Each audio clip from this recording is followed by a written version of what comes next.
Bigla ako nagkaroon ng umbrella kakatu dito sa Giant Cage. Kasi yung owner niya na nag-order sa atin, hindi niya maasikaso.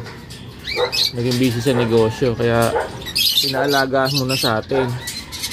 Gusto nga niya ako na magpalaki nito, ako na magtuloy, ako mag-breed, ako mag-alaga. Tapos hati na lang daw kami sa magiging mga anak. Kaya lang maingay sila, saka medyo destructive yung kanilang behavior. Sinisira nila yung kulungan eh. Yung mga kahoy, yung mga tuntungan, minangat-ngat. Saka maingay sila, mas maingay sa Macau. So, hindi ko alam kung makikip natin to ng matagal. Maganda, siyempre gusto natin yung ganyang mga ibon. Magkaroon tayo ng pagkakataon. Kaya lang, kung hindi naman pwede talaga, wala tayong magagawa. Kasi baka makomplain tayo ng mga neighbors natin.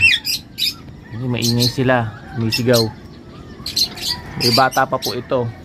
Pag lumaki pa to, ay pag nag-mature pa to, lalo silang magiging maingay. Ang ganda oh. Papangalanan ko lang sana eh, kaya lang di ko sure kung may kikip ko ng matagal. Ayan, yung dalawang umbrella kakatu. In-order yan ng ating mga kahabi na pinaalagaan sa atin. Mamo, mabait. Good bird.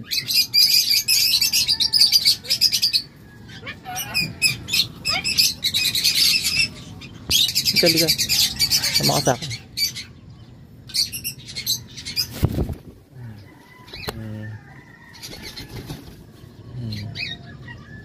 Hindi sila nangangagat.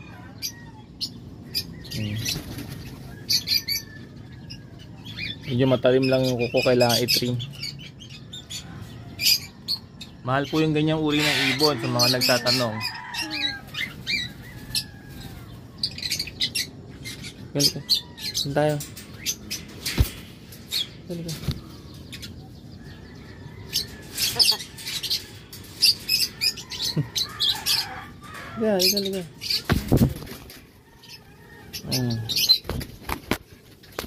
Dito ka. Ayan.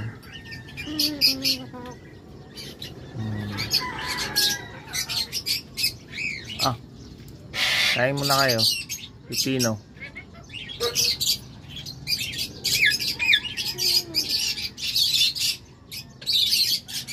Good bird.